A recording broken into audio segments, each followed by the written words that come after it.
on, guys? It's me, Aiden, and you're watching Gaming Level. It's been a long time coming. I'm so glad. I'm so excited to get right back here to what really matters, the games. We're talking the next generation of games. The Xbox One, the PlayStation 4. It's looking amazing. But what's not looking so amazing right now is PlayStation Network. That's right. PlayStation Network, it's hard to say good things about PlayStation Network. Sure, if you're a PS Plus member, you get free games every month, so that's pretty cool. But the bad news is that we always have security breaches. This one is no different.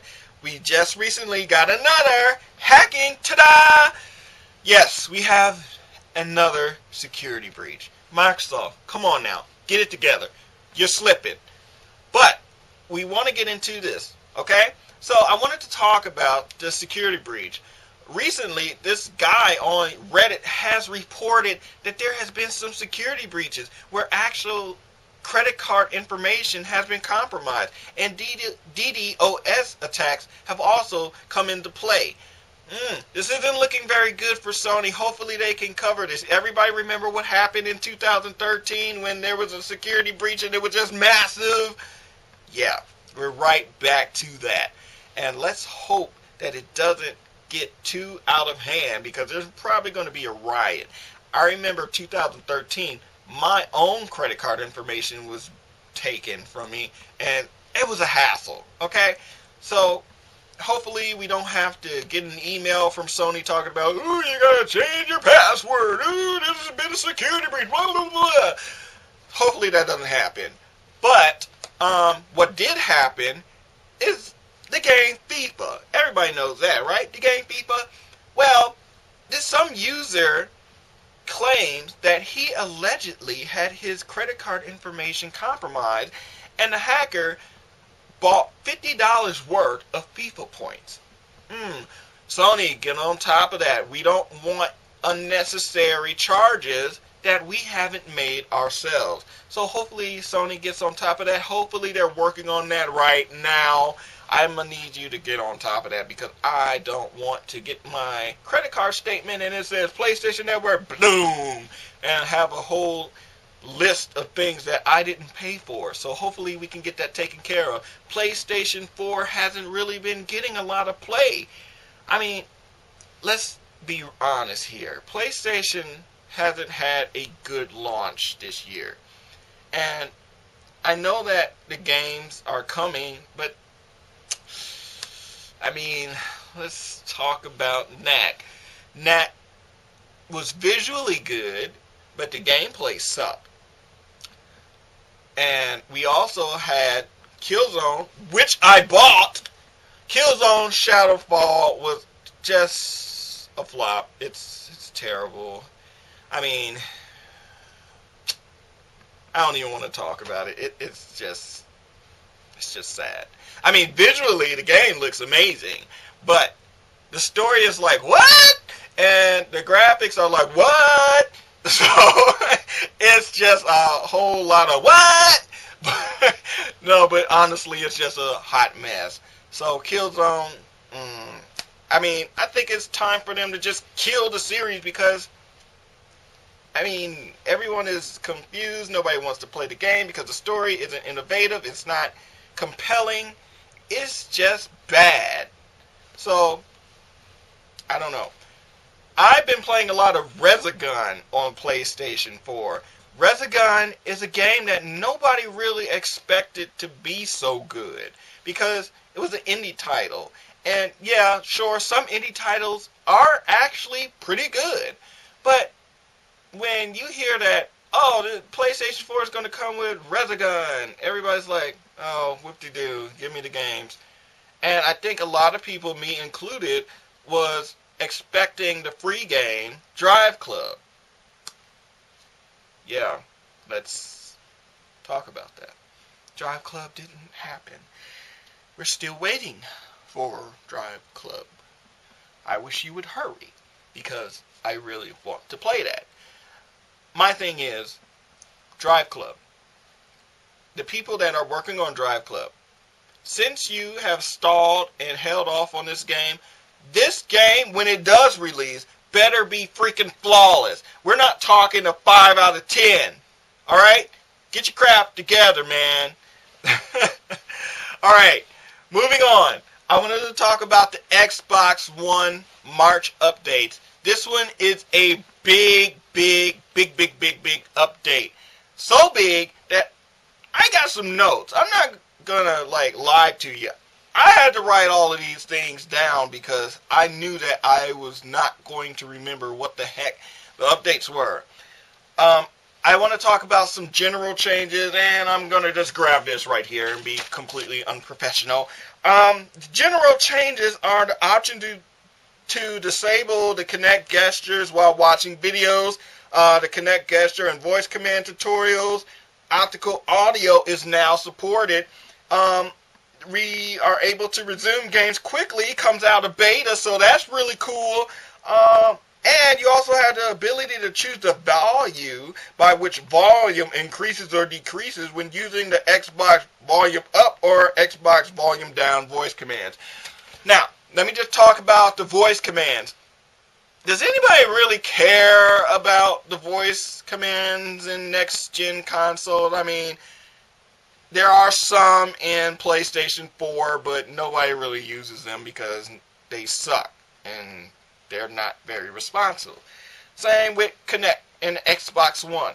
Nobody really cares about yelling at their console. People are going to think you're crazy. Like, Xbox, broadcast, Xbox, volume up, Xbox, volume down, blah, blah. Nobody wants to talk to their freaking console. They want to play games. That's what the console is for, to play games, not fiddle and yell at your console. You only yell at your console when you're freaking losing a video game. You're like, what the crap, man? But moving on. Also, I told you I'm going to be completely unprofessional here, is the Twitch app. Now, PlayStation 4 users, we've been using the Twitch app for quite some time, and it works pretty good. I've actually used the Twitch app, and I think it's pretty good. And I plan on using the Twitch app to do a lot of my playthroughs for PlayStation 4, so be sure to check that out. I will have more information on my link in my Facebook, on Twitter. You guys will hear about that a little bit later, but for now, you'll just have to wait. But let's get into the Twitch app. The Twitch app, Twitch streaming via an Xbox One will be enabled. The Xbox broadcast voice command, Xbox broadcast, will begin a Twitch streaming session.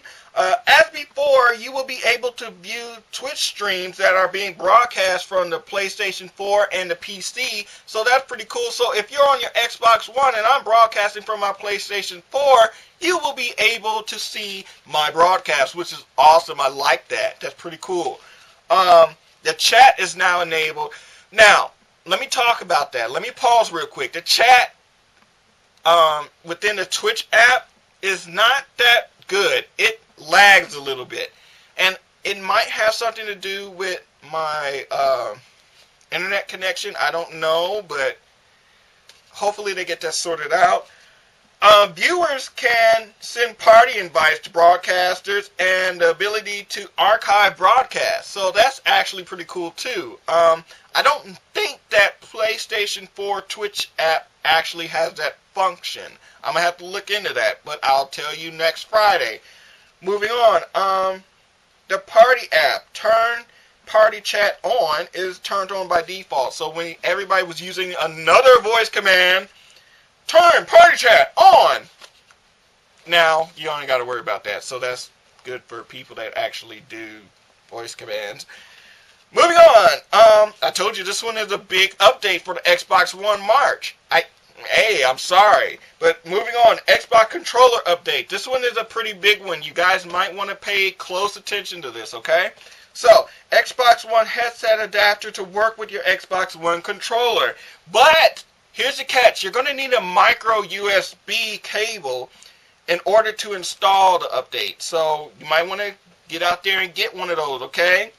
Now, that kind of covers all of Xbox One. You can also check out what more they have in store because I just summed it up. And there's probably a lot more updates as far as Xbox One March is going. But other than that, I want to get into the game. Yes, the games. We're talking about The Order. The Order 1886. And visually, this game looks amazing. Not too much is known about The Order. I basically am trying right now to do some research on The Order. But what is cool and what we have seen and what I am going to show you right now is the gameplay of this game. And I gotta say, man, I am highly anticipating this game. Have a look. First and foremost, The Order 1886 looks almost as if the characters don't fit on the screen. I gotta say, like, what's up with that? You know, I thought that maybe that was going to be fixed. Let's just assume that they're going to fix that a little bit later on. According to Ready at Dawn, the game will run at 1920 by 800 and use a 240 to 1 aspect ratio. What I do love about this, and you're probably going to see it really soon in this footage right now, is that the QuickTime events. A lot of people don't like QuickTime events, but I think they're awesome. This is coming from a guy that loved Heavy Rain and loved the QuickTime events in Uncharted. I love QuickTime events. That's my thing. It's amazing. I love how they're implemented in video games. A lot of people are like, oh, I hate QuickTime events. But, you know, the QuickTime events and the transitions in this gameplay are just amazing. It's like the transitions from the gameplay to cinematics, you can't even really tell. That's awesome. This reminds me of Last of Us and Tomb Raider. And Tomb Raider is another game that I'm anticipating to do some playthrough on. I am trying to get everything together for Tomb Raider. I do have the game, and I'm trying to get it together so you guys can talk crap about me because I'm probably going to lose, but we'll get it together. But, hey, guys, I love you guys so much for being here for my debut of Gaming Level. It's been so fun. My name is Aiden. You're watching the Gaming Level. For more, check back every Friday for another episode. Follow me on Facebook and follow me on Twitter. I'm out of here. Keep gaming, guys. See you next Friday. Peace!